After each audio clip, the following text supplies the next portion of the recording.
हाज़रीन ऐं नाज़रीन, तकरार ड्रामे जो अॼु ख़ासि ख़बरूं तव्हांखे ॾियूं जेका क़िस्त नेक्स्ट अचण वारी आहे। इन जो अॼु रिव्यू कंदासीं, तव्हांखे कुझु अहिड़ियूं ॻाल्हियूं ॿुधाईंदासीं जेके तव्हांखे ख़बर न आहे पहिरियों। ऐं इहा ज़बरदस्त अपडेट आहे, तव्हां दोस्तनि जे लाइ हिकु तोहफ़ो आहे ख़ासि। दोस्तों इन नंढे वीडियो खे पूरो ॾिसो जीअं तव्हांखे सॼी कहाणी सम्झ में अचे। ऐं थी सघे त उदासी टीवी यूट्यूब चैनल के भी ज़रूर सब्सक्राइब कंदा, पेज के लाइक शेयर ऐं इन वीडियो के भी अॻिते शेयर कंदा, पेज के फॉलो ज़रूर कंदा जीअं कंहिं ॿिए खे भी अपडेट मिली सघे। दोस्तों पहिरीं ॻाल्हि त तव्हांखे ॿुधायूं, मूंसां हिकिड़ो सुतल शींहुं हुयो जंहिंखे नवाब खान जॻाए छॾियो आहे, यानी ज़ख़्मी शींहं खे हुन पंहिंजे पुठियां लाहे छॾियो आहे। मूंसां जे हथ जेका बि नवाब खान जा वाठा ईंदा, नवाब खान जे वाठनि खे त अहिड़ो सटको करंदो, अहिड़ो सबक़ सेखारींदो मूंसां जे हू यादि कंदा। ऐं नवाब खान हिकु ज़ख़्मी शींहं खे जॻायो आहे मूंसां, यानी हिकिड़ो ज़ख़्मी शींहं जीअं छितो थींदो आहे न, मूंसां नवाब खान जे लाइ ईअं हिकिड़ी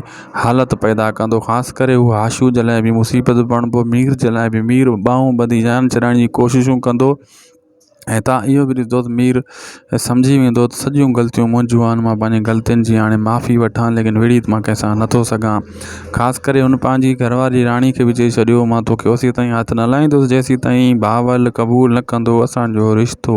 ऐं दोस्तों उन खे नेक्स्ट एपिसोड में मीर पंहिंजी घरवारी खे यानी राणी खे बावल खान वटि छॾे ईंदो ऐं उते इहो बावल खान खे बि चई ईंदो, जेसीं ताईं तूं असांजो दिलि सां रिश्तो क़बूल नथो करे तेसीं ताईं मां राणी खे तव्हां न वठी वेंदुसि, हलियो वेंदुसि। ऐं दोस्तों तव्हां ॾिसजो अन क़रीब इहा राणी पंहिंजे पीउ खे यानी बावल खान खे मञाईंदी ऐं इन खे सम्झाईंदी त रिश्तो हाणे तूं क़बूल कर, जेको थी वियो सो थी वियो, मीर खे क़बूल कर। अन क़रीब इहो मीर खे क़बूल कंदो बावल ऐं मूंसां इन शइ जी मना कंदो, लेकिन पोइ उहे बि राज़ी थी वेंदा। कुझु वक़्तु लॻंदो, कुझु क़िस्तनि खां बाद में।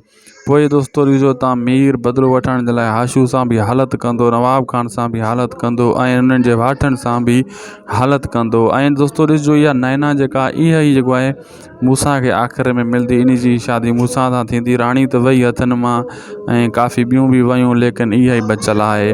दोस्तों वीडियो वञी पुॼाणी ते उदासी टीवी खे ज़रूरु सब्सक्राइब कंदा। असांखे ॾींदा इजाज़त, ख़ुदा हाफ़िज़।